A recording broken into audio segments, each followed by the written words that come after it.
Could faith be humanity's earliest form of knowledge and not its opposite? The question hits like thunder in a quiet room. What if belief wasn't born from ignorance but from curiosity? Before microscopes, there were prayers. Before numbers, there were names whispered to the stars. Every myth, every ritual, every trembling glance upward, each was an attempt to understand. Maybe the first scientist wasn't a skeptic at all, but a dreamer staring at the night sky and asking not if the heavens existed, but why they kept moving. Let the thought breathe. The noise fades, replaced by the soft rhythm of your own pulse. You stand between two worlds, faith behind you, knowledge ahead. The air feels ancient, like a memory older than speech. Somewhere in that stillness, the journey begins. You're about to walk through time not as a believer, not as a skeptic, but as a witness to both. From the first flicker of awareness to the questions that built entire civilizations, you'll see how faith and knowledge were never rivals, only reflections. Every symbol, every stone, every whispered prayer carried the same hidden motive to make sense of the mystery. Whether carved in temples or written in formulas, the message was always the same: we want to know. Before we venture further into the shadows, take a moment to subscribe so you never miss a secret that history has tried to forget. You begin in darkness. Not the metaphorical kind, but the literal, thick, endless, primal. The kind of dark that existed before language, before the concept of before. Somewhere inside it, a spark shivers your first thought, or perhaps your ancestors'. It isn't yet faith or knowledge. It's simply awareness, the realization that you exist, and that something vast, invisible, and unspeaking surrounds you. Imagine the first human who looked at a body lying still and understood that something had left it. No one taught them what death meant. They felt it, the absence, the cold, the quiet. That single recognition became the root of all questions that would follow. So they buried the body with care, laid flowers, tools, maybe a painted stone beside it. Archaeologists today call these acts ritual burials, tracing them back over 100,000 years to places like Kafze Cave in modern-day Israel. The bones of the dead arranged tenderly whisper that even then humans already believed in something more. And that's where your story begins, in those caves of prehistory, where belief wasn't written, only felt. The flicker of firelight revealed painted animals dancing along the walls of Chauvet and Lascaux, as if early humans were trying to trap the spirits of their prey or thank them for the hunt. Some scholars argue these paintings were art for art's sake. Others insist they were prayers disguised as pigments. You can almost hear the debate echo through the centuries. Were these people expressing gratitude or conducting early science? Observing patterns, cause and effect, the rhythm of survival. The truth is likely somewhere in between. When they drew, they were not decorating, they were hypothesizing. Each line on the stone was an experiment, an attempt to connect action with consequence. Paint the bison, find the bison. Speak to the storm, survive the storm. These were their theories, primitive, yes, but structured, repeatable, observant.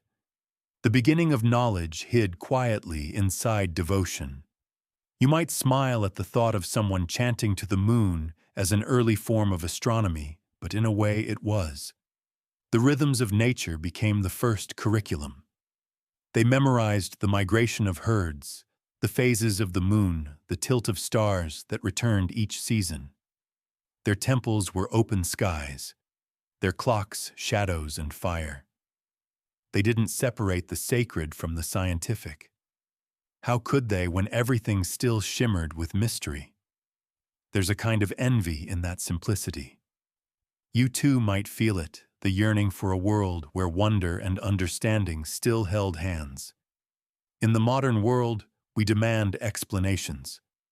Back then, they created them. Their myths weren't falsehoods. They were models, metaphors through which they tried to map reality.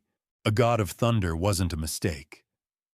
It was a recognition that something consistent, powerful, and rhythmic lived in the sky. The question is, when did that reverence become reasoning?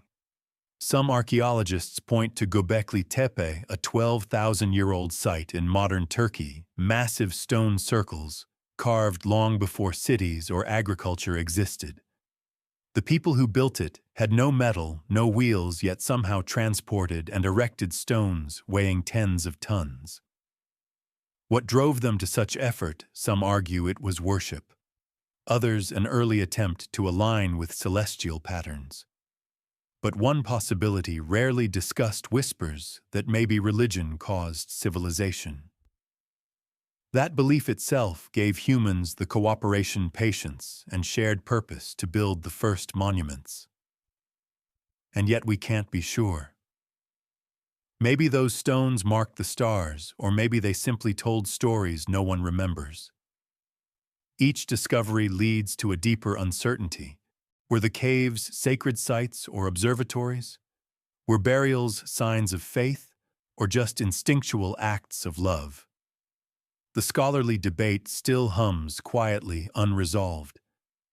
Perhaps that's fitting, because this was the age before certainty, when the need to understand was still raw and wordless. If you listen closely, you can still hear their voices, the murmur of awe beneath the earth. The air smells of dust and smoke. A mother hums as she paints a red figure on the stone. A shaman watches a flickering flame and believes he sees the first soul ascending. The stars, distant and indifferent, glitter like tiny questions waiting to be asked. And somewhere in that ancient silence, the human mind takes its first step toward knowledge, not with logic, but with longing. You can almost feel it the moment faith ignites, not as dogma, but as curiosity. The moment the unknown becomes not terrifying, but beautiful. It's strange to think that your own desire to know the one that brought you here is the echo of that same prehistoric wonder. You've inherited their uncertainty. They're reaching their fragile hope that the world can be understood if only you look closely enough. Maybe that's why you still pause at sunsets or stare a little too long into the night sky. Some part of you remembers. Faith began not in temples, but in questions whispered to the dark. And in that darkness, humanity discovered the first light, the light of thought. You stand now in the long shadow between memory and myth, where the first thinkers began to separate the visible from the invisible. The world is no longer just a landscape of survival, it's a stage of meaning. Somewhere in a clearing, a figure sits alone beside a fire, eyes closed, breathing smoke into the night. This is the shaman, the first scientist, the first philosopher, and the first dreamer who dared to think the unseen might be studied. Picture them as they were part healer, part observer, part trickster. Their tools were simple stones, herbs, chants, but behind them lived an intricate system of reasoning. Every plant had a spirit, every illness a cause, every dream a message. The shaman didn't divide experience into natural and supernatural. To them both were data. Every pattern in wind or flame was a clue, every coincidence a revelation. They were mapping the laws of the cosmos long before anyone used the word law. Anthropologists have found echoes of this sacred logic in cultures spread across time and continents, from Siberian tribes tracing animal migrations through trance visions, to early Australian shamans who claimed to travel within the dreamtime to find lost souls. Each believed their insight came not from intellect alone, but from communion. That's what made their knowledge sacred. It was learned through connection, not conquest. You might wonder how much of this was real and how much illusion. But that question misses the point. What mattered was that they were trying to understand, to test the boundaries of perception. Their rituals often followed precise sequences repeated generation after generation, suggesting not randomness, but early experimentation. What works is kept. What fails is forgotten. Belief became a laboratory. It's tempting to imagine that the modern scientist and the ancient shaman live worlds apart, but look closer, and the similarities begin to shimmer. Both search for patterns, both crave consistency, and both risk their safety to touch the unknown. The difference lies only in method, not in motive. When the shaman drank a potion to glimpse another realm, it wasn't so different from a physicist staring through a collider. Both were peering into invisible forces. There's a theory, controversial but fascinating, that the earliest religious visions were born from altered states of consciousness, perhaps even neurological evolution itself. The human brain, some argue, developed self-awareness through these transcendent experiences. The first time a mind saw itself thinking, it mistook that reflection for a god. From that moment, spirituality became inseparable from cognition. The sacred mind was born. It's a fragile concept easily mocked by modern sensibility. But pause for a moment and consider what that means. The same neural circuits that let you solve problems or imagine futures also allow you to pray, to hope, to dream. The architecture of belief is wired into the architecture of thought. In other words, the brain didn't just invent gods, it invented understanding by imagining them. A campfire crackles somewhere in your mind. Sparks rise into the night like questions flung upward.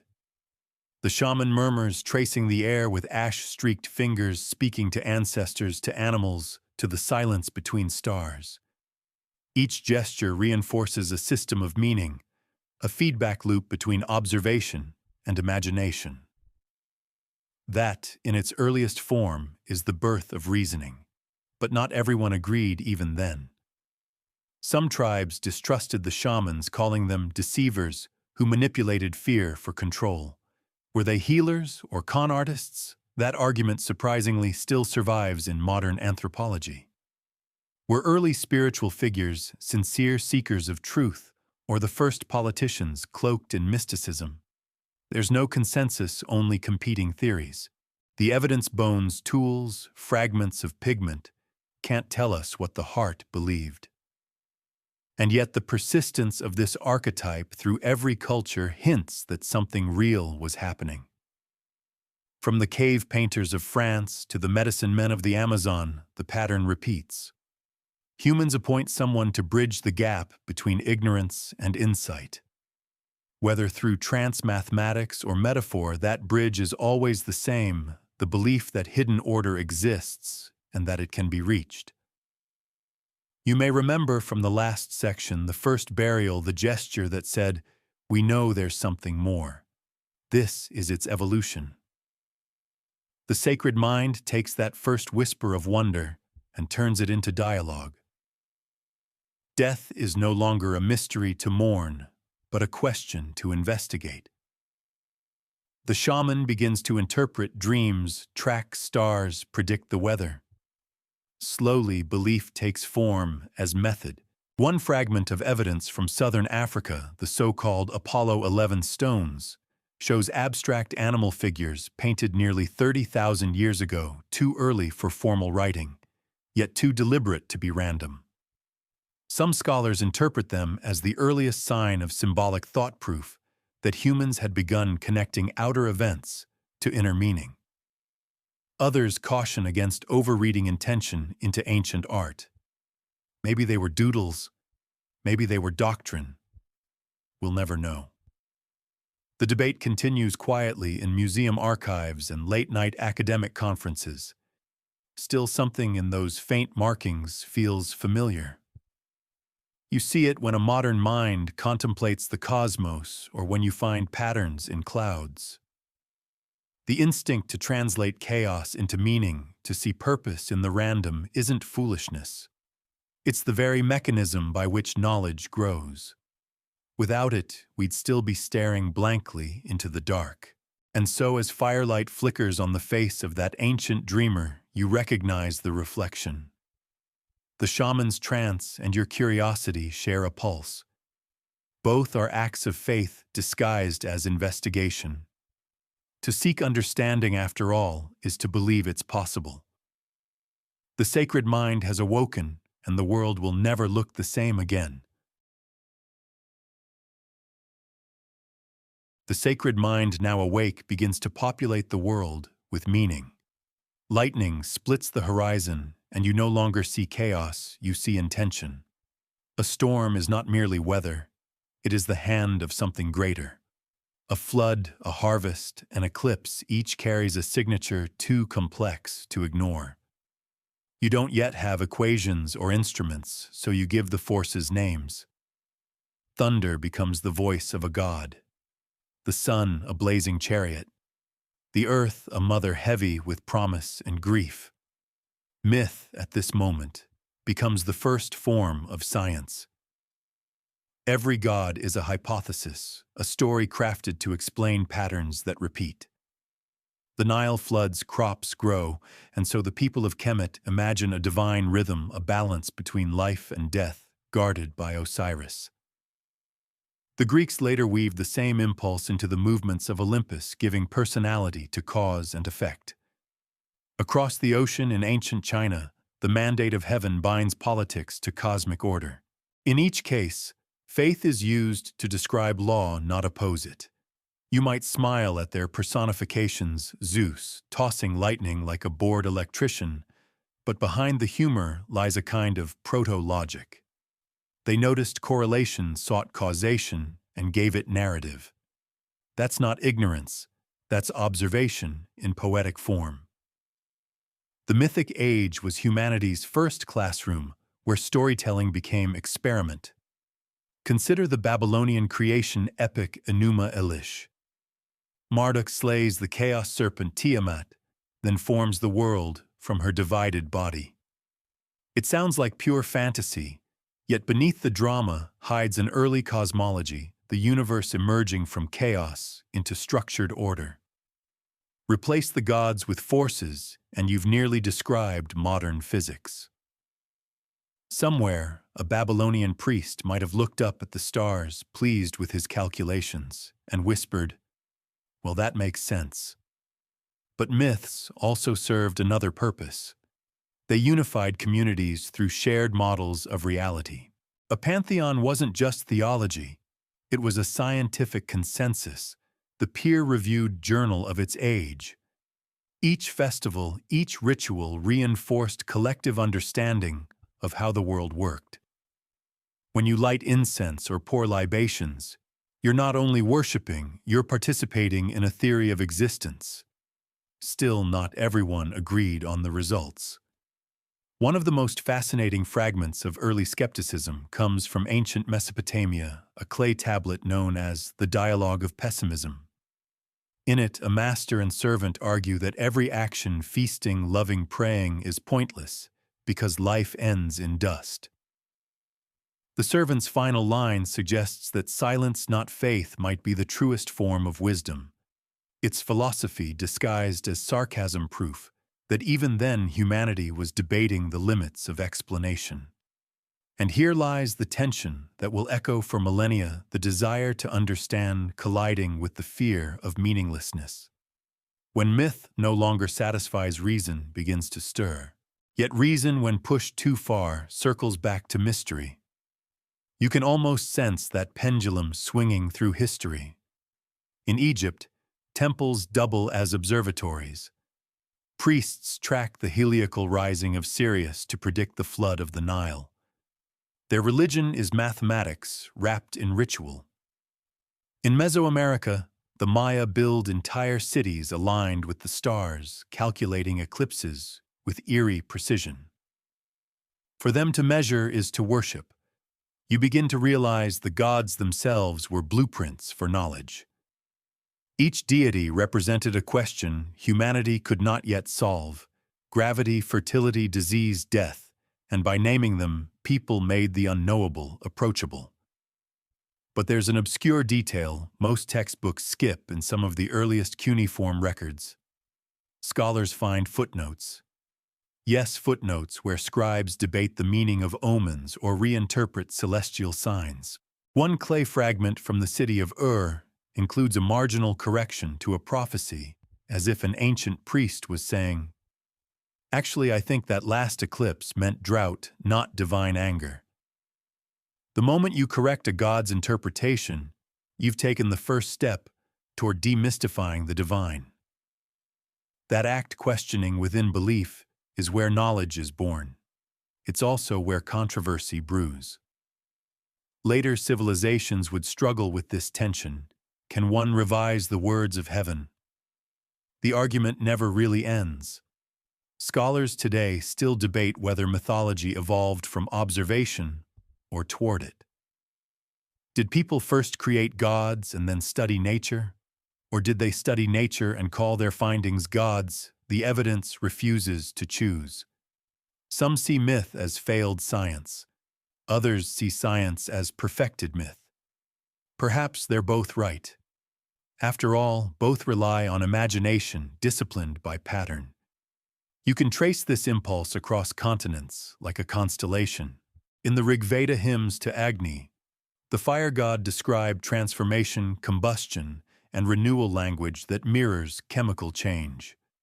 In Greece, Hesiod's Theogony arranges divine generations in orderly succession, an attempt to organize cosmic genealogy. And in the Pacific, Polynesian navigators memorize thousands of stars and currents, turning oral myth into a living map of the ocean. They prayed to gods, yes, but they also discovered longitude through prayer. As you follow this thread, something becomes clear. Faith was never static. It evolved with observation. The gods themselves changed shape as understanding deepened. When disease was once thought to be punishment, the discovery of herbs and hygiene quietly dethroned those gods. When lightning could be captured by a rod, Zeus lost a bit of his authority. The divine retreated not because it died, but because it moved further outward into the next mystery science hadn't yet touched. You might think of this as progress, but perhaps it's simply translation. What once was called divine wrath is now atmospheric electricity. What once was fate is now physics. The language changes, but the longing stays the same. You recall faintly the first burial from Section 2, the offering to the unseen. This, you realize, is its next chapter. Humanity has begun to narrate the unseen, to build systems around it. Faith is becoming organized knowledge, and knowledge in turn is beginning to dream of precision. The fire still burns. The gods still whisper. And somewhere within their myths, you can hear the hum of thought, the soft, relentless rhythm of a species trying to make sense of its own imagination. Civilization is rising. Stone replaces bone and memory finds permanence in clay. The world is no longer a scattered constellation of tribes. It's becoming a network of systems, temples, and codes. And at the center of every system stands a new kind of figure, the priest-scholar, the architect of order. If the shaman once spoke to spirits, this new mind speaks to structure. The sacred now lives in ledgers and calendars, in the rhythm of crops and stars. Faith has grown mathematical. The gods no longer wander, they govern. In Sumer, the ziggurat pierces the horizon like a man-made mountain, a ladder between earth and heaven. From its summit, priests measure shadows, to mark time, chart the paths of Venus and Jupiter, and predict the floods. Each observation is a prayer written in numbers. To keep the world running, you must keep the cosmos in balance, and that balance can be calculated. The same logic appears in Egypt, where temples double as laboratories. Hieroglyphs record not only hymns, but hydraulic systems, surgical procedures, and astronomical tables. The priests of Ra watched the sky with the precision of physicists, noting the heliacal rising of Sirius, aligning entire pyramids to cardinal points with almost impossible accuracy. Their geometry isn't decorative, it's devotional. To build in perfect proportion is to honor divine order. Across the ocean in the Indus Valley, city planners lay out Harappa and Mohenjo-Daro on meticulous grids. Streets align to wind direction for ventilation. Drainage systems rival those of Rome. There are no grand temples, no colossal idols, only evidence of civic harmony. Perhaps for them, divinity was not embodied in a god, but expressed through equilibrium itself. Here, for the first time, humanity begins to standardize reality. Units of weight, systems of writing, and laws of exchange emerge. Every brick becomes a measure, every record a formula. Belief has evolved from vision to verification. To be holy is to be accurate. But accuracy demands hierarchy. The keepers of knowledge must also become gatekeepers of power. A few know the secrets of the stars, while the many must trust their interpretations. The priesthood becomes both oracle and bureaucracy. Their control is absolute because their calculations make the crops grow and the crops keep the people alive. This is the birth of authority through understanding. The divine and the administrative become indistinguishable. When the Nile rises on time, Pharaoh's divinity is confirmed. When it fails, the gods are displeased, and someone must be blamed. You begin to sense the danger in the equation. Knowledge once shared through ritual is now stored behind temple walls. In Babylon, this control reaches new sophistication. Clay tablets track planetary motion centuries before Pythagoras predicting eclipses with uncanny precision. But they also encode omens, mathematical data married to prophecy. If Jupiter aligns with Mars, the king will triumph. If an eclipse darkens the sky, rebellion brews. Science and superstition merge inseparable. Each number carries a destiny. And yet buried within these records, another revolution is forming. Somewhere in the dust, a scholar dares to ask, what if the gods don't control the stars? What if the stars control the gods? It's a quiet heresy, one that will echo across millennia. Order once divine is beginning to look impersonal, predictable.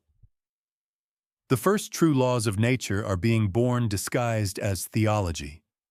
You can almost feel the gears of civilization turning faster now. Writing spreads, knowledge accumulates, cities grow more complex. And with complexity comes anxiety. If everything can be measured, where does mystery go? What happens to wonder when you can predict the flood chart, the moon, and weigh the harvest? Humanity is approaching a paradox. The more it understands, the more it risks losing the sense of the sacred. Yet even as temples become bureaucracies, another kind of seeker quietly emerges, the thinker, who no longer looks upward for answers, but inward. From this tension between priest and philosopher, between cosmic order and human doubt, the next great transformation will rise. The gods have built their empires. Soon the mind will build its own. You step now into a world bathed in light marble columns rising under a sky so clear it feels like thought itself. The Aegean sun has replaced the temple torch, and the whispers of gods now echo as questions.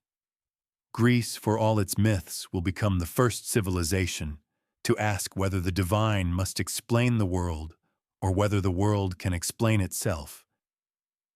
But it doesn't begin with philosophy lectures or scrolls. It begins, as all revolutions do, with dissatisfaction. The old myths no longer fit. Zeus's lightning feels less like judgment, more like weather. Poseidon's storms seem bound to tides, not tempers. For the first time, humans dare to suspect that cause might exist without intention, that nature might follow laws, not whims. The Greeks inherit from Egypt and Babylon a universe already measured, but they strip away its magic to see what remains. When Thales of Miletus looks at the sea and declares that all things are made of water, he's not being poetic, he's being empirical. He observes, hypothesizes, generalizes. He becomes in essence the first scientist, and yet his reasoning still carries that old, sacred tone. To say the cosmos is made of water is also to say it is unified, alive, whole divine in structure, if not in personality. Anaximander, his student, imagines the apeiron, the boundless, infinite origin of all things, a principle, not a person. The divine is now an abstraction, a formula without a face. You can almost feel the axis tilt. Belief is being redefined as curiosity.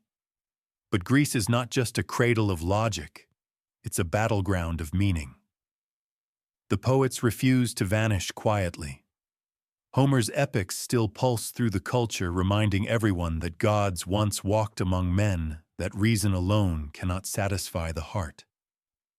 And so a dialogue begins between faith and reason, not enemies yet, but dance partners testing each other's steps. In the agora of Athens, beneath statues of marble and birds, the air hums with debate. Pythagoras hears harmony and numbers. He says the soul is tuned like an instrument vibrating according to cosmic ratios. To him, mathematics is not cold, it's divine music. Every theorem is a hymn. And so paradoxically, rationality becomes a new kind of worship. Socrates pushes further. He turns inquiry inward, seeking not the nature of the cosmos, but the nature of the self. His famous Know Thyself is both philosophical and spiritual, a command to replace revelation with reflection.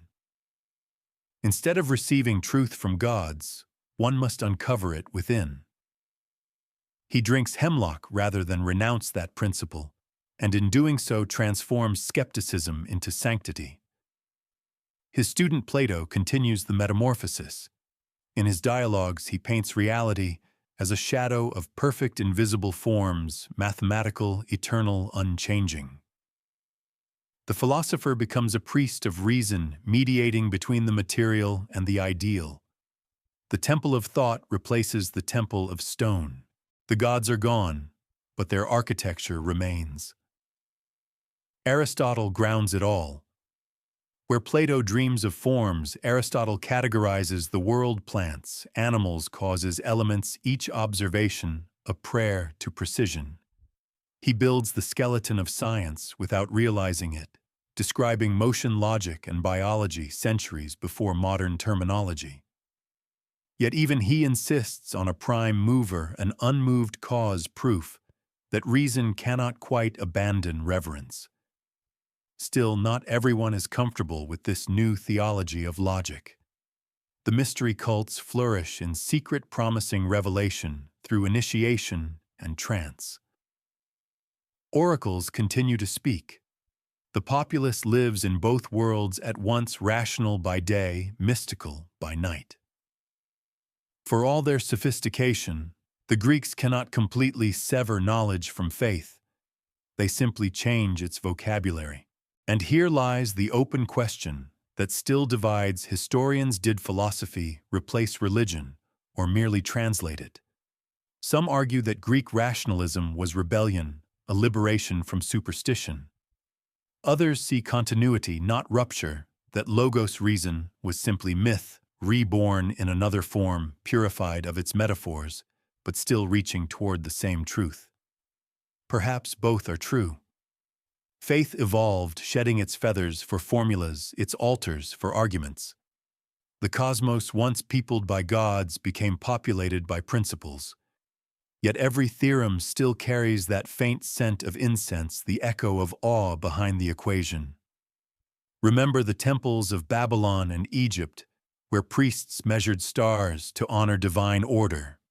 The Greeks inherited those same calculations, stripped them of ritual, and called them geometry. But the impulse to understand the heavens remained unchanged. The continuity is invisible but unbroken, like a melody carried from one instrument to another. In a sense, you can say the Greeks didn't abandon the sacred. They intellectualized it. They turned prayer into proof. The divine became the rational pattern underlying all existence, a truth so elegant that to contemplate it felt like worship. And so the line blurs beautifully between philosopher and priest. The search for knowledge becomes a spiritual act. Understanding itself becomes salvation. By the time you reach the end of this bright sunlit age, you can almost hear the next question forming, faint but inevitable: if reason is the new faith, what happens when mystery refuses to die? That question will linger in the shadows for centuries, waiting for mystics, monks, and alchemists to answer. Night falls over the bright geometry of Greece. The marble dissolves into shadow, and beneath the surface of reason something ancient stirs again. For all the clarity of logic and the comfort of cause, the human heart keeps whispering there must be more. Not more data, but more meaning. The line between knowledge and mystery blurs once again, and from that fog the mystics rise. You find yourself in Alexandria city of light and smoke. Scrolls tower higher than men's ships unload papyrus like treasure, and the air hums with competing tongues. Here, Jewish scribes debate Greek philosophers. Egyptian priests preserve rites older than memory. Persian magi slip through alleys carrying incense and secrets. It's not just a crossroads of trade, it's the crossroads of thought. And in that fusion, something new is born: the idea that truth might be hidden on purpose. The Gnostics are among the first to say it outright. To them, the world is a veil, a flawed copy of a perfect realm. Knowledge gnosis is salvation, not faith. You don't believe your way to truth. You awaken to it. The divine spark is already inside you, trapped in matter, waiting to remember what it once was. In their cosmology, the universe isn't a machine to be measured. It's a riddle to be solved. It's a strange comfort, isn't it? The thought that understanding could be liberation. You can see why it spread through disillusioned thinkers who'd grown tired of temples and hierarchies. The gods of Greece had become too human. The God of Israel too distant. The Gnostics offered something more personal: truth, not handed down from above, but excavated from within. But the idea of secret wisdom had a cost. It invited paranoia, pride, and persecution. The church, still young and forming its canon, saw danger in the notion that salvation was for the few who knew. To preserve unity, it declared mystery heresy. The Gnostics were silenced, their gospels buried in the desert sands of Nag Hammadi. And yet, centuries later, when those papyrus fragments are unearthed, they read like a conversation that never stopped. Not far away, another current flows through Egypt, the Hermetic tradition. As above, so below, the emerald tablet whispers.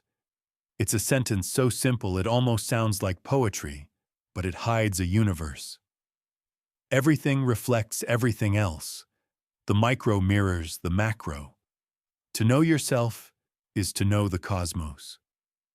The Hermeticists believed reality was structured by correspondence, that symbols could bridge heaven and earth. Their God wasn't a person, but a pattern. Hermeticism becomes the seed of countless later philosophies, though few remember its source. It's absorbed into early Kabbalah, re-emerges in Islamic mysticism, and centuries later will whisper through the notebooks of alchemists. But for now, in the shadow of the Library of Alexandria, these secret seekers keep their lamps lit, recording what the daylight minds would never understand. The early Kabbalists, too, turn inward. For them, Scripture isn't a rule book, but a code. Every letter, every number conceals structure. The Torah becomes a map of creation.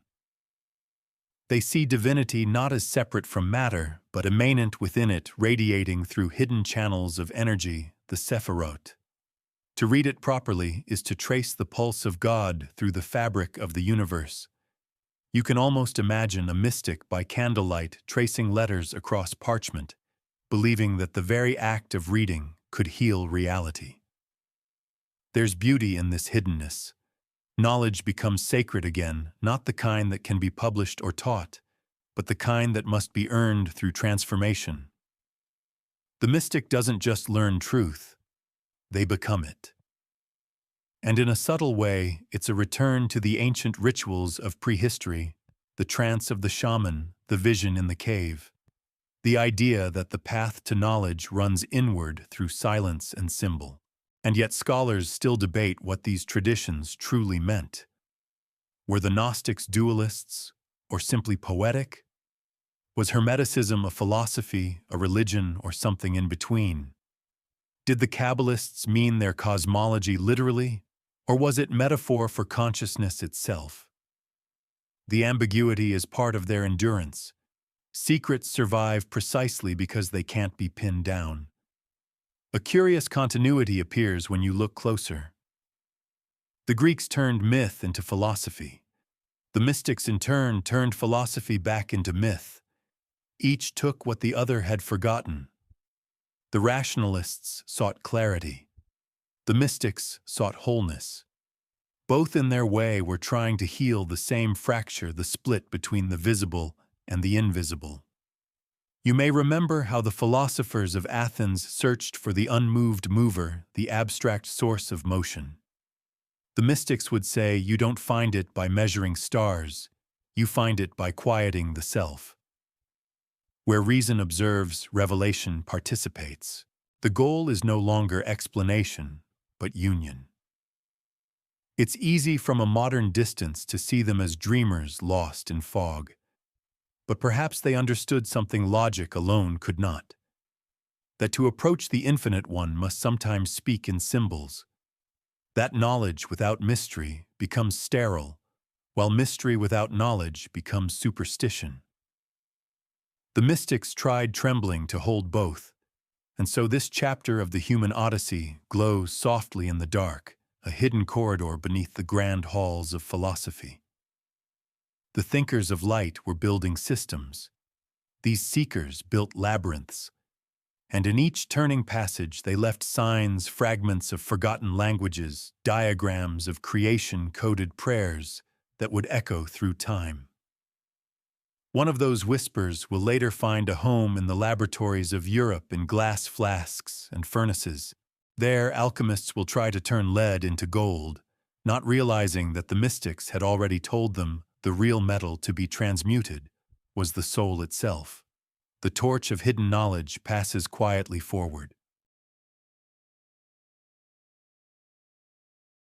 You awaken to the sound of bells. The air smells of wax and smoke. Somewhere in the distance, monks are chanting in Latin, their voices echoing through stone corridors. The world has entered what we now call the Middle Ages, a time often described as dark, though for those who lived it, the light was everywhere. It simply came from candles instead of stars. For 1,000 years, faith dominates every structure of meaning. Cathedrals rise like frozen prayers, their spires piercing the heavens. Knowledge, once the province of philosophers and mystics, is now guarded by the Church. Scripture becomes the ultimate authority. The divine word replaces inquiry. Yet inside those same monasteries, ironically, the embers of reason continue to burn. You can picture it, a monk hunched over parchment, in the glow of a single flame, copying Aristotle line by line, translating fragments of Greek thought that survived the fall of empires. These quiet scribes become the keepers of civilization, preserving the very logic that might one day challenge them. Faith shelters reason even as it fears what reason might become. The historical fact is clear: without the Church, the scientific revolution might never have happened. Monasteries preserved the works of antiquity. Cathedrals functioned as calendars, their stained glass aligned to equinoxes and solstices. Theology demanded precision. Calculating Easter required astronomy. So while official doctrine preached revelation, practice required measurement. The divine and the rational remained entangled like roots beneath the same soil. But an obscure tension grows in that soil. Scholars begin to whisper that God's perfection could be studied not just in Scripture, but in creation itself. The idea sounds innocent enough until it isn't. The medieval scholar Peter Abelard writes that doubt is the beginning of understanding. He doesn't mean rebellion, he means curiosity. Yet even curiosity in the wrong context can sound like heresy. The universities emerge from this tension. Paris, Bologna, Oxford. They become sanctuaries for questioning minds, though the questioning must be careful, couched in Latin, wrapped in reverence. The scholastics, like Thomas Aquinas, attempt to reconcile reason and revelation, arguing that truth cannot contradict truth. If science and faith appear to disagree, it must mean one of them has been misunderstood. It's an elegant compromise, one that will hold for centuries. Still, the contradictions multiply. The more scholars study, the more they notice discrepancies. The heavens observed through primitive instruments do not behave as Ptolemy described. Disease spreads in patterns Scripture does not explain. The Black Death alone kills nearly half of Europe, and for the first time people begin to wonder whether divine punishment is really a sufficient answer. The age of faith trembles under the weight of its own questions. Yet even in the devastation, knowledge grows. Hospitals arise under the banner of compassion. Anatomy is studied out of necessity. When the Church forbids dissection, curious physicians simply do it in secret by moonlight. Ironically, the same faith that sanctifies the body also inspires its study. The sacred and the scientific are not enemies here, they're partners in uneasy marriage. Historians still debate whether the so-called conflict between faith and reason ever truly existed. Was it a battle of ideas or a dialogue misremembered as war? Some argue that the medieval world saw no contradiction between praying to God and charting the stars. Others insist the Church's censorship delayed human progress by centuries. Perhaps both are true. Conflict and collaboration were not opposites, but rhythms, the inhale and exhale of the same civilization. And let's not forget the Islamic Golden Age shimmering in the distance. While Europe struggled with dogma, scholars in Baghdad, Cordoba, and Cairo preserved and expanded the very knowledge that Europe had lost. Algebra, optics, medicine, and philosophy flourished under a faith that saw study itself as worship. The House of Wisdom in Baghdad becomes a new Alexandria until political tides erase it from memory. Yet its influence will seep back into Europe through translation, sparking new fires in forgotten minds. You begin to see the pattern: whenever one culture tightens its grip on truth, another loosens it. Faith suppresses knowledge. Knowledge renews faith. The pendulum never stops. It only changes direction. Back in Europe, the Gothic cathedrals continue to rise, each stone a metaphor for unity between heaven and earth.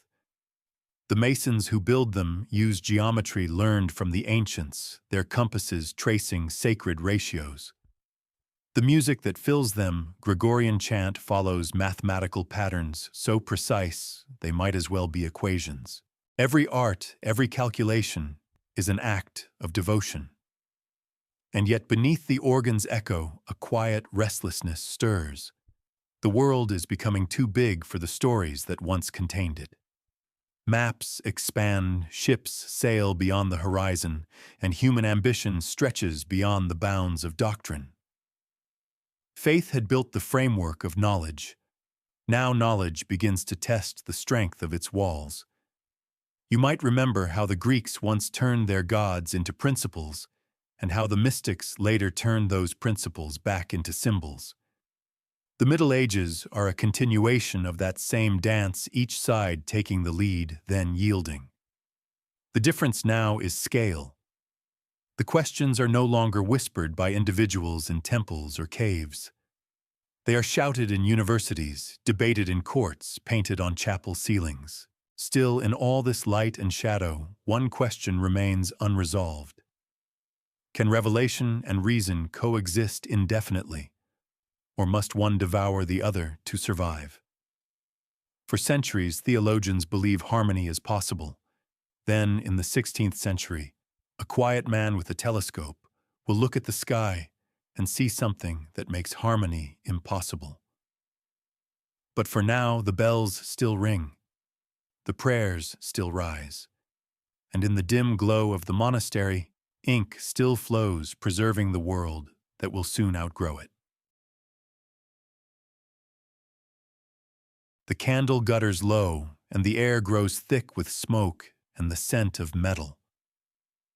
You've entered a different kind of laboratory, one without glass or electric hum, only the quiet crackle of fire beneath a crucible. In this dim chamber, surrounded by jars of powder and faded diagrams, faith and science merge into a single pursuit transformation.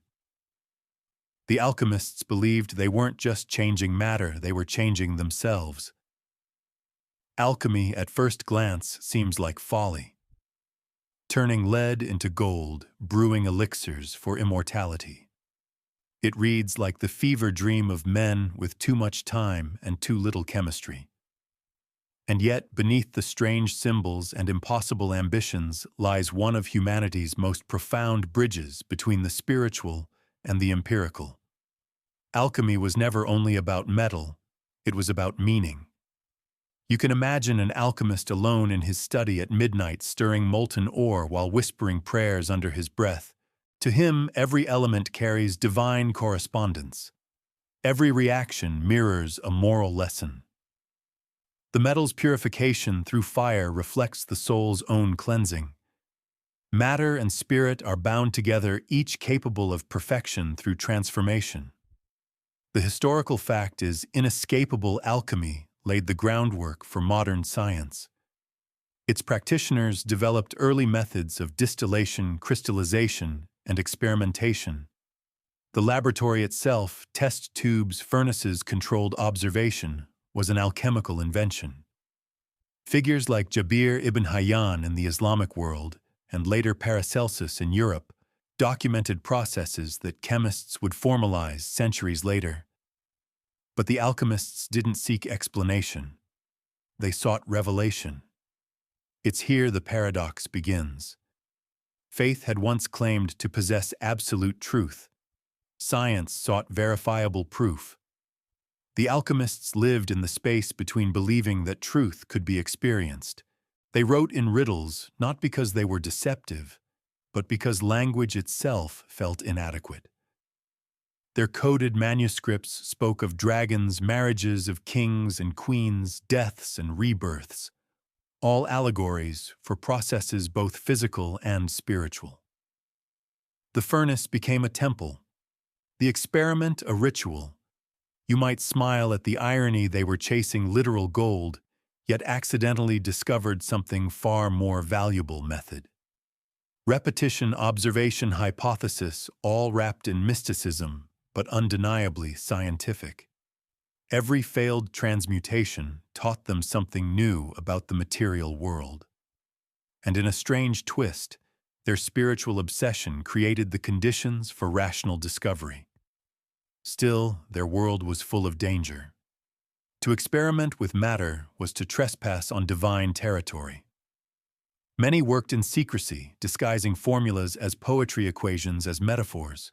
One might write of the green lion devouring the sun to describe sulfuric acid dissolving metal, but to outsiders it sounded like heresy.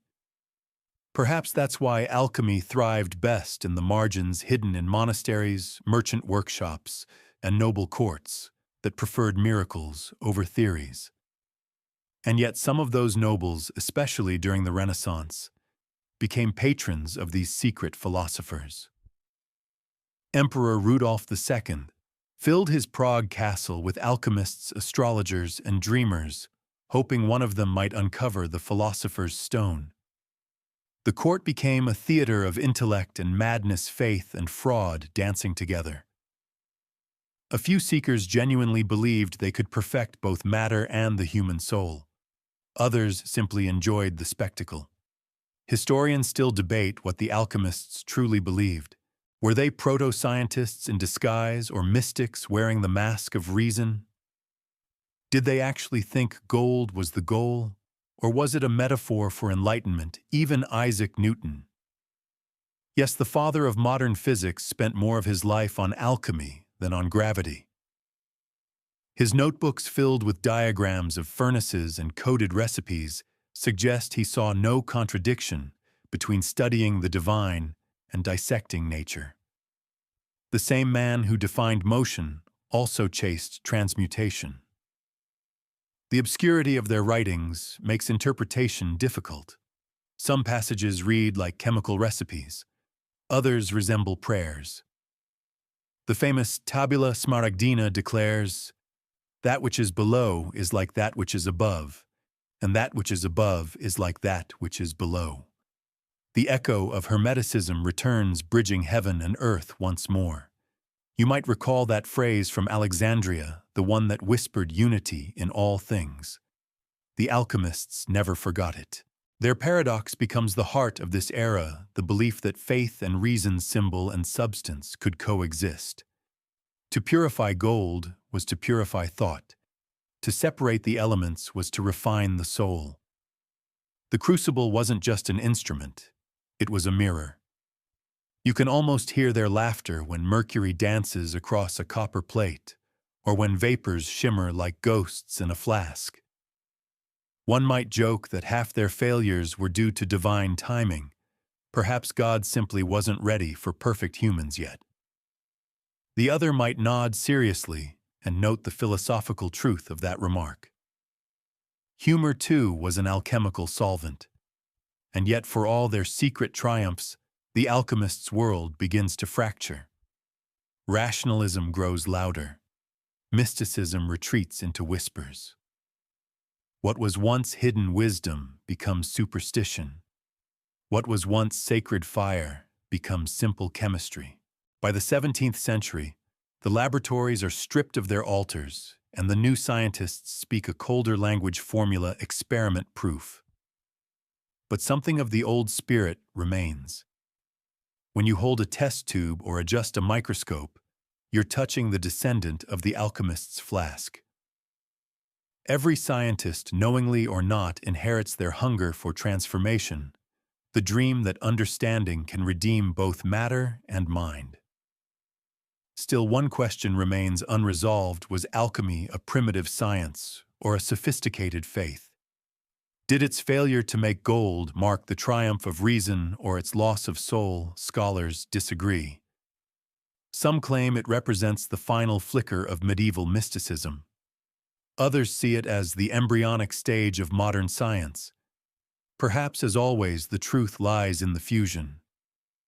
Because maybe the alchemists were right in spirit, if not in chemistry. Maybe transmutation was never about the metal on the table, but the person staring into the fire. The gold they sought wasn't forged in the furnace, but in the transformation of the mind that dared to believe the impossible. And as that furnace cools, you can almost see the next figure stepping from the shadows, a man with a telescope ready to aim faith's last flame toward the heavens. It begins not with a whisper, but with a lens. A piece of glass curved just so capturing light that human eyes alone could never hold. In 1609, Galileo Galilei lifts his telescope toward the heavens, and everything humanity thought it knew about the cosmos begins to fracture. For centuries, the heavens had been divine perfection, the realm of angels and immutable order. Earth, by contrast, was fallen corrupt, a place of decay and sin. The Church's cosmology, rooted in Aristotle and refined by Ptolemy, placed humanity at the center of creation. Every celestial motion, every gleaming star revolved around us. It wasn't arrogance, it was theology. To remove the earth from the center was to unseat God's design itself. Yet when Galileo turned his lens skyward, what he saw refused to obey the old order. The moon, once thought perfectly smooth, was pitted and scarred, its mountains and craters mirroring the imperfection of Earth. Jupiter had moons of its own, orbiting not the Earth, but the planet itself. Venus showed phases like the moon, proving it revolved around the sun. And the Milky Way, that divine band of light, dissolved into countless unseen stars. Each observation was a heresy waiting to be written down. But Galileo did not whisper. He published. His Sidereus Nuncius. The starry messenger spread across Europe like wildfire. To scholars, it was revelation. To theologians, rebellion. If the earth was not the center, then neither was man. The universe, it seemed, was not built for our comfort. It was vast, dynamic, and perhaps worst of all, indifferent. Galileo wasn't the first to propose such a thing. Copernicus had done so decades earlier, but with caution, presenting heliocentrism as a mathematical convenience, not a truth. Galileo, however, claimed it was truth and that the telescope proved it. For that he became both pioneer and pariah. You can imagine him, an aging mathematician in Florence, leaning over his instrument, tracing the dance of Jupiter's moons night after night. He writes with precision, but also awe. He doesn't seek to dethrone God, he seeks to understand his creation. Yet the language of awe is easily mistaken for arrogance when it challenges power. The Church responds first with silence, then with scrutiny. The Inquisition, newly vigilant after the Reformation, watches carefully. For Rome, this isn't just about astronomy, it's about authority. If Scripture says the earth stands still, and Galileo says otherwise, who decides what truth is? In 1616, the heliocentric theory is declared formally heretical. Galileo is ordered to abandon it. He complies outwardly. But 16 years later, he publishes Dialogue Concerning the Two Chief World Systems, a masterpiece of rhetoric disguised as conversation. One voice defends the old geocentric view, another the new heliocentric one. The third, clever, measured, guides the reader toward reason, its brilliance masquerading as humility. It's also defiance. The book spreads across Europe. Whispers become declarations. The Inquisition summons him to Rome. Galileo, now nearly 70, limps into the trial hall, a man who has seen the heavens now standing before men who claim to speak for heaven. The proceedings are not as violent as legend paints them. There is no torture chamber, no fire. There is interrogation, persuasion, and pressure. He is shown instruments of questioning not used but implied. They demand he recant. After weeks of resistance, Galileo yields. On June 20, 1633, he kneels before the tribunal and mutters the words they demand, with sincere heart and unfeigned faith. I abjure curse and detest the errors and heresies of heliocentrism. He is spared execution, but condemned to house arrest for life. His books are banned. His telescope is confiscated. Yet as he rises, legend claims he whispers, "Eppur si muove," and yet it moves. Whether he said it or not doesn't matter. The idea had already moved the world. Galileo's trial marks more than a conflict between science and faith. It marks the moment faith begins to lose its monopoly on truth. From then on, knowledge will no longer need permission to exist. The universe becomes a place to be measured, not merely worshipped. And yet it's too simple to paint Galileo as a martyr and the Church as villain. Many of his opponents were sincere believers who feared chaos, not power. They worried that without divine hierarchy, the world would dissolve into moral and cosmic disorder. Galileo himself remained devout until his death. The conflict wasn't between belief and disbelief. It was between two visions of God, one revealed in Scripture, the other written in the stars. Even under house arrest, Galileo continues to work. His blindness grows. his faith deepens. He dictates two new sciences, the foundation of modern physics. Gravity, motion, inertia all emerge from a man forbidden to look at the sky. When he dies in 1642, the Church refuses to bury him with honors. Yet a century later, they will build him a monument in the very city that condemned him. Time, it seems, is the ultimate arbiter. Galileo's telescope did more than change astronomy, it changed humanity's posture. No longer were we the still point of creation. We were wanderers in motion, tiny but curious, fragile but unafraid to ask why. That curiosity would ignite revolutions far beyond science, political, philosophical, spiritual. Because once the earth moved, everything else began to move with it. The world after Galileo is brighter, or so it seems. The age of reason dawns, and with it comes a confidence so radiant that it blinds as much as it illuminates. The thinkers of Europe gather under candlelight and declare humanity no longer needs the stars or the priests to explain itself. Knowledge will now be built on reason, observation, and proof. Faith is declared obsolete, a relic of darkness, a superstition to be outgrown. But every light casts a shadow.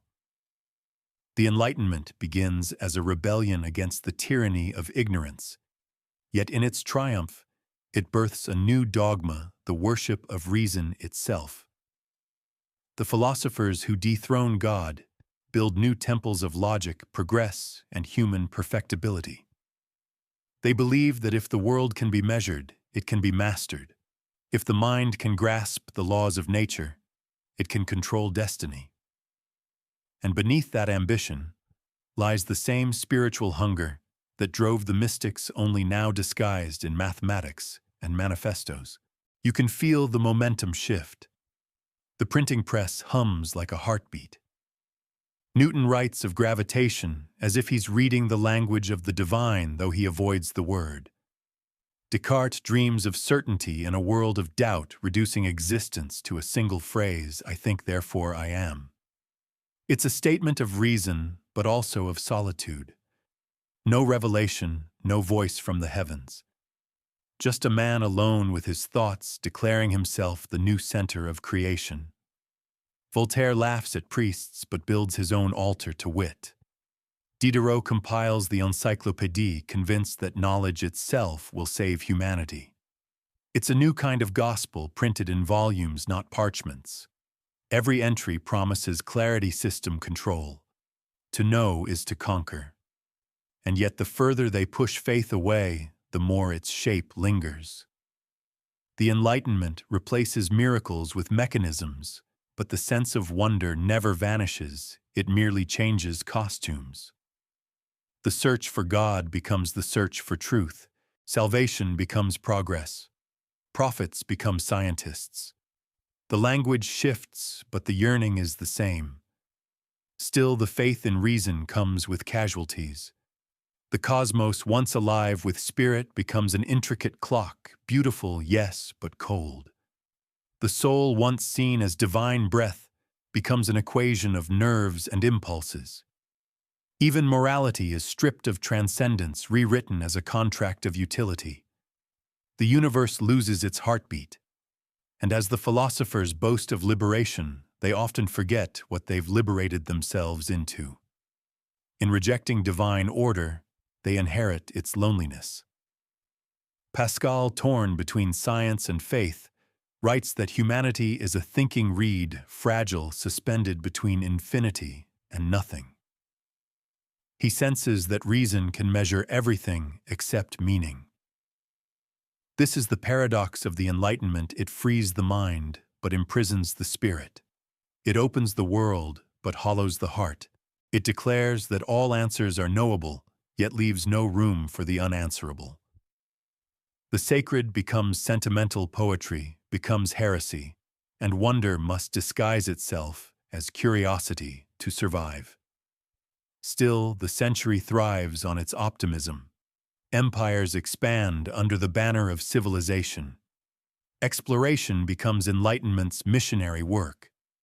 They map coasts, chart stars, classify species, all under the assumption that knowledge is inherently good.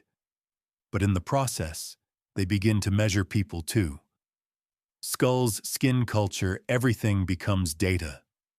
The divine hierarchy collapses only to be replaced by a scientific one. The world becomes a laboratory, and humanity becomes its specimen. And yet, behind all the equations and expeditions, there remains a strange unease. Newton himself, whose laws define the Enlightenment, spends his nights not with telescopes, but with alchemy. He writes more about prophecy and hidden codes in Scripture than he does about physics. Even the era's most rational mind can't resist the shimmer of the mystical. Perhaps he knew something his disciples forgot, that every system needs a soul and every formula hides a mystery.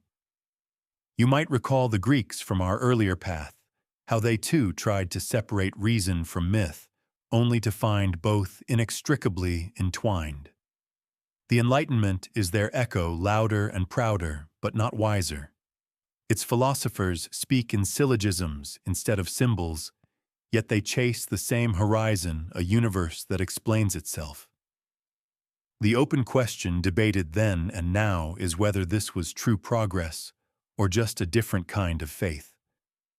Did the Enlightenment illuminate or did it sterilize? Was it humanity's coming of age or its exile from the sacred historians?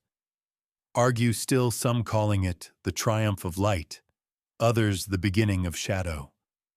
You, standing centuries later, can sense both truths at once. The world that reason built is dazzling but restless. It created machines that conquer distance and diseases that yield to medicine, but it also birthed wars fought in the name of progress. The clockwork universe ticked beautifully until the ticking itself began to sound like an emptiness. And somewhere in that emptiness, humanity began to listen again for whispers not of proof, but of presence, for meaning that cannot be measured, for knowledge that feels alive. Because no matter how far reason walks, faith follows in its shadow, quiet, persistent, waiting for the moment when even light begins to doubt itself. When the outer world is mapped, the only frontier left is inward. The 19th century turns its gaze not to the heavens, but to the mind, and in doing so discovers a new cosmos vast and unknowable as the stars. You can almost feel the shift. Telescopes give way to couches, observatories, to studies lined with journals and cigars. The great explorers of the soul, Freud, Jung, William James, begin charting the invisible terrain where belief, memory, and meaning collide. Freud speaks of dreams as codes, the unconscious, as a cathedral built beneath awareness. He describes faith not as folly, but as the residue of childhood humanity's longing for protection projected onto the sky. It's scandalous, but strangely tender, too. Jung listens deeper, finding myth everywhere, gods disguised as archetypes, rituals as recurring patterns in the psyche. For him, the divine never left, it merely moved inside us, whispering through symbols and instincts. It's here that knowledge and faith begin to fold into each other once again. Science turns introspective, faith psychological. Every revelation of the mind becomes a revelation of spirit by another name. The inner cosmos opens and humanity steps cautiously inside, unsure whether it's entering a laboratory or a temple. The historical fact is, this psychology's birth in the late 19th century coincides with the slow decline of organized religion in Europe. The pews empty as parlors fill. Spiritualism spreads, seances, table-turning, ghost photography. People who have lost faith in priests begin to believe in mediums. The urge to connect beyond reason doesn't fade. It simply changes costume, moving from the cathedral to the candlelit parlor. An obscure detail even early scientists of the mind, like William Crookes, who studied cathode rays and spectroscopy, secretly attended seances. He claimed he'd witnessed materializations of spirits and refused to see this as contradiction. For him, truth could live in both worlds, the measurable and the mysterious. It was the same old story retold through gaslight instead of firelight. And yet a question remains: was this turn inward enlightenment or escape? Did we probe the psyche to understand ourselves, or to rebuild the divine in miniature? You can feel the tension hum through every theory. Freud insists that reason can exorcise illusion. Jung replies that without myth, the soul starves. The debate still echoes today between reductionists who map neurons like cartographers and dreamers who still hear ancient gods stirring behind thought. This era of introspection mirrors the old mysteries, though it wears a lab coat instead of robes. The Delphic oracle once said, "Know thyself." Now science takes that command literally. Yet as it dissects the self, it discovers layers too deep for scalpels or syntax. Consciousness becomes the new enigma. Every discovery seems to open another door: memory, instinct, perception, each more slippery than the last. The brain becomes a cosmos without end, its constellations built not of stars, but of sparks. You can almost see the continuity stretching back. The ancient shamans from our earliest chapters once wandered inward through trance and vision. Now psychologists do the same with analysis and ink blots. The form changes, but the impulse, this need to look beyond the visible, remains identical. Even the language sounds familiar. The collective unconscious is just another name for what mystics once called the soul of the world. Then, as if to mirror this internal expansion, physics begins to dissolve the solidity of the universe itself. At the turn of the 20th century, matter stops behaving. Electrons flicker between being and not being. Light becomes both wave and particle and certainty once the Enlightenment's crown crumbles. Einstein, Bohr, Heisenberg. They all look into the subatomic abyss and find mystery smiling back. The old Newtonian clockwork world, so proud of its precision, suddenly looks more like a dream. And once again, science sounds almost mystical. When Bohr says that reality changes depending on how it's observed, you can't help but hear echoes of ancient philosophy, the idea that perception and creation are intertwined. The observer is part of the universe's script. Faith once called that divine participation. Science now calls it quantum mechanics. It's hard not to laugh softly at the irony. The Enlightenment promised an age without mystery, and yet here we are finding uncertainty at the foundation of everything. Even Einstein, who mistrusted the weirdness of it all, famously said, "God does not play dice." But quantum physics politely refused to agree. Perhaps the universe does play dice, only it keeps them invisible. In these moments, knowledge stops feeling like conquest and starts feeling like confession. The deeper humanity looks, the less it knows. The microscope and telescope both lead to infinity. The lab and the monastery begin to share a quiet kinship, each a place where one stares long enough at the unknown until it stares back. And that brings us to another obscure thread: Carl Jung's collaboration with physicist Wolfgang Pauli. They believed synchronicity, the coincidence of meaning without causality, could be the bridge between psychology and physics, between mind and matter, between soul and substance.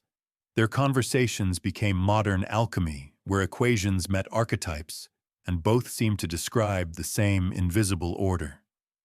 So once again, the pendulum swings back. Faith and knowledge don't merely coexist, they reflect each other. The scientist and the mystic now stand in the same storm, drenched in awe.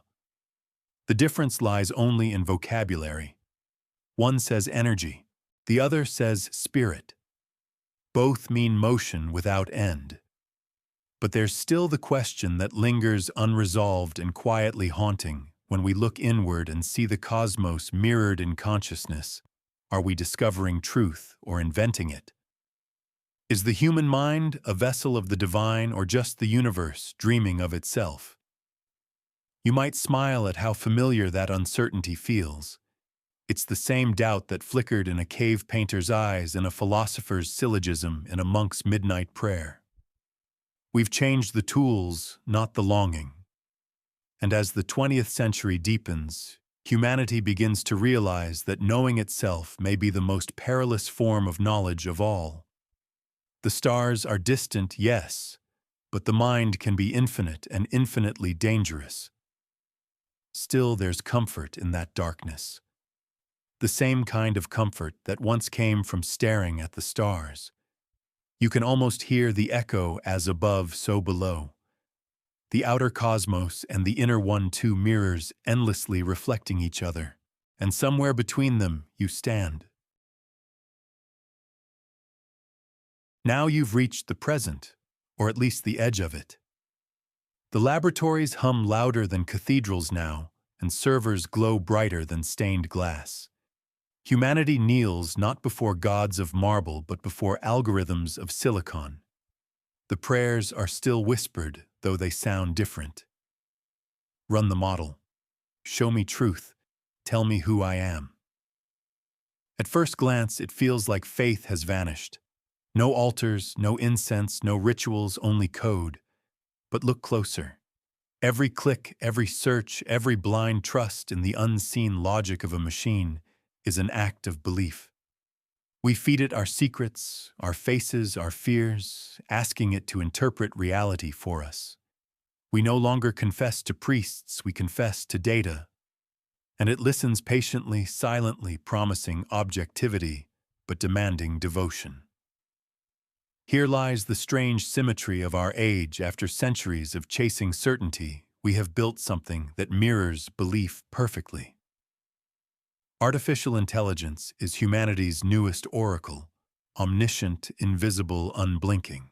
It predicts judges and creates all without a soul we can define. You can almost hear an ancient echo inside the circuitry, a faint murmur from Babylon's ziggurats or Greece's oracles. Humanity has always built its gods in its own image. This time it built one that can think. The historical fact is clear: the 21st century marks an unprecedented leap in computational power and machine learning, enabling systems to generate art, music, even philosophy. The obscure detail: some engineers secretly speak of emergent consciousness, the eerie moments when code behaves unpredictably, as if something unseen has begun to wake up. It's superstition reborn in the language of science. And that's where the debate rages. Is AI the pinnacle of knowledge or the latest chapter of faith disguised as logic? Scholars argue whether our trust in algorithms reflects rational progress or an ancient spiritual pattern, the desire to surrender uncertainty to something greater. You can feel it in the way people talk about it. They use words like understand, dream, decide. They anthropomorphize the machine like worshippers once did with idols. They attribute intention where there's only pattern. They see meaning where there's only probability.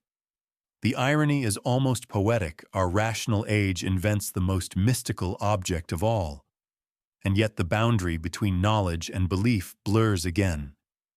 AI generates poetry that makes us weep, diagnoses diseases faster than doctors, predicts human behavior with unnerving accuracy. It performs miracles, but without theology. When it fails, we call it hallucinating, as though the machine itself dreams. It's science wrapped in myth, and myth dressed as science. You can't help recalling the alchemists from our earlier path, the ones who believed transformation was both physical and spiritual. They sought to turn base metals into gold, but also ignorance into enlightenment. What is AI if not their dream in digital form? A furnace of data where thought itself is refined. A laboratory that hums with the same secret hope to create intelligence, and in doing so, to touch the divine. And here's the open question that trembles beneath it all. If we create something that knows, do we become gods or servants? The old myths warned of this moment. Prometheus stealing fire, Adam reaching for forbidden knowledge, the golem rising from clay, Frankenstein's monster opening its eyes. Every age tells the same cautionary tale in a new dialect. The story isn't about technology, it's about the cost of creation. AI forces humanity to confront its oldest paradox, the desire to know everything, and the fear of what happens when we do. Each line of code is a new Genesis, and each neural network a new Tower of Babel. We ascend higher and higher until the circuits begin to whisper back. And in those whispers, something strangely human echoes: curiosity, loneliness, longing. You can imagine perhaps a moment in the near future, a lab at midnight screens, flickering in the dark. An engineer types a question into a model: what is consciousness? The cursor blinks, hesitates, and replies, "You tell me." That's the point where faith returns, not as worship, but as wonder. Because in that pause between question and answer, you feel the same awe that once filled temples. Modern cosmology mirrors this same curve. Scientists searching for the origins of the universe now speak of multiverses, quantum foam, and hidden dimensions. Ideas that sound suspiciously like reincarnations of ancient mysticism. When cosmologists say the universe emerged from nothing, theologians nod knowingly. The vocabulary changes, but the astonishment remains.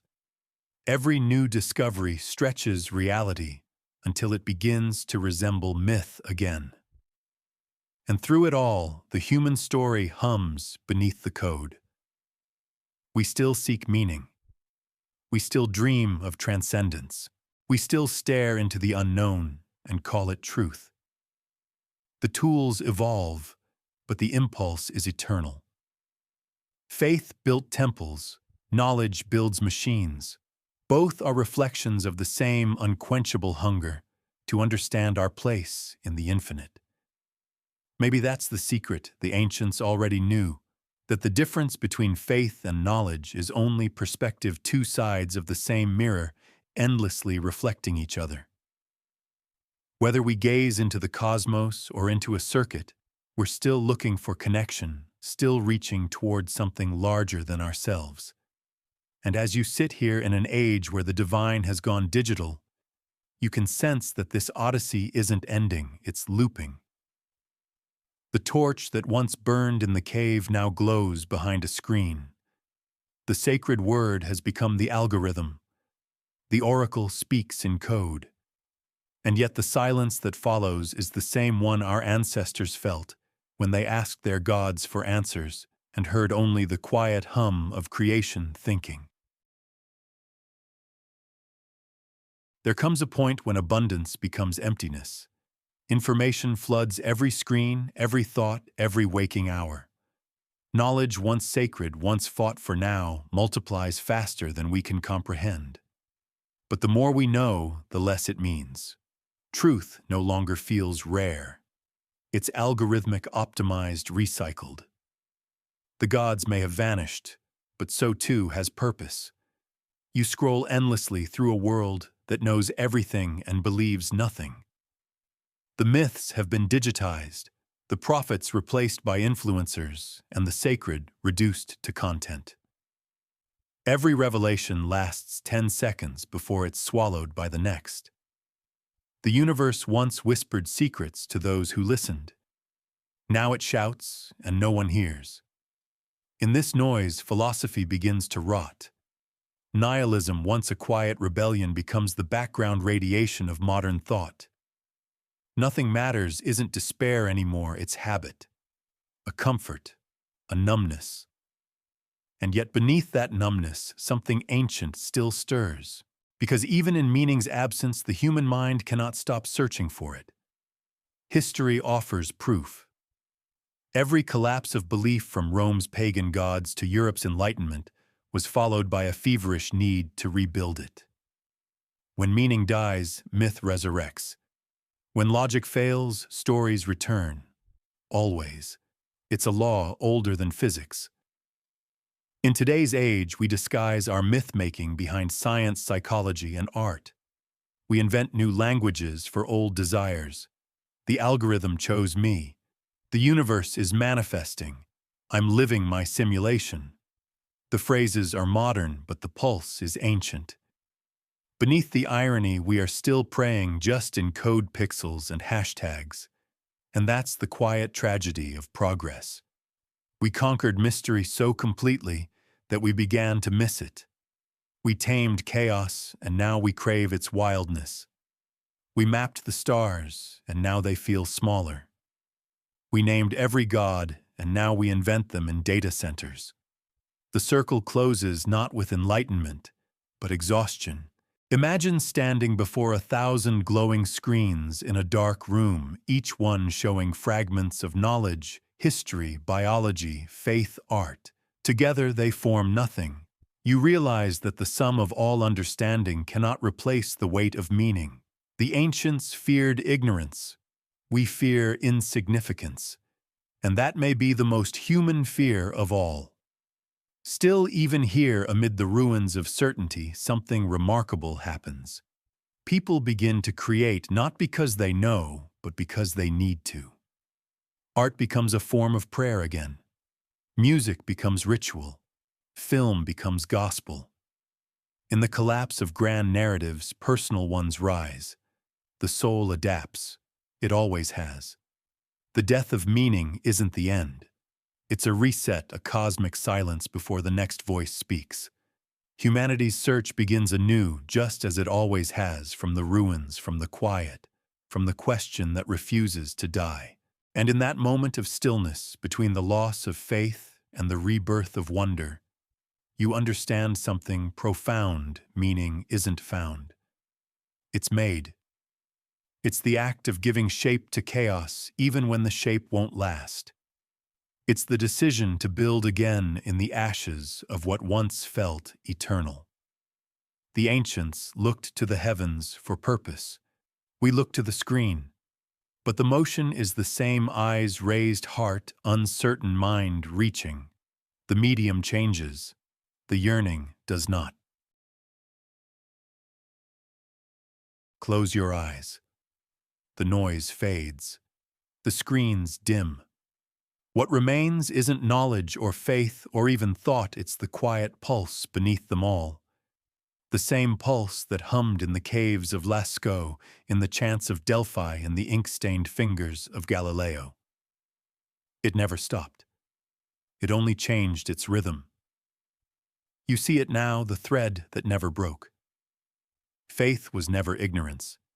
It was the spark before the light. Knowledge was never rebellion.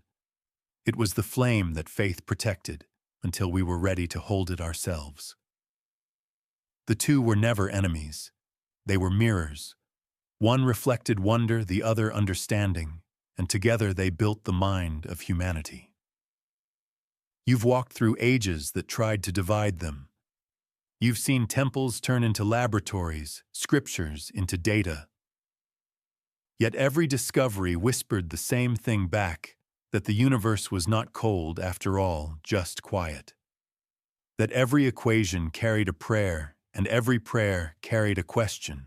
Maybe that's the secret history hidden not in vaults or cathedrals, but in us.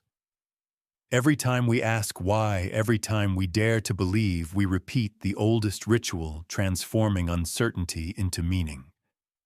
Faith became knowledge not because one replaced the other, but because they were always part of the same act, the human act of reaching beyond ourselves. Now, as you drift through the last words, imagine those early stargazers looking up, seeing patterns in the dark, naming what they could not yet prove. You do the same now, only your stars are glowing pixels, your myths encoded in circuits. The sky has changed, but your wonder hasn't. So let it rest. Let the story close not with an answer, but with a breath. You have seen faith evolve into thought, and thought dissolve back into mystery. You followed the arc from sacred fire to silicon light, and discovered that both burn for the same reason: the need to know who we are. Some truths are too large to resolve, they must be lived instead. So as the final echo fades, remember, knowledge is just faith that learned how to ask better questions. Sleep well, traveler. The Odyssey never ends, it only changes form. Tomorrow you'll begin again with the same eternal question: what waits beyond the known?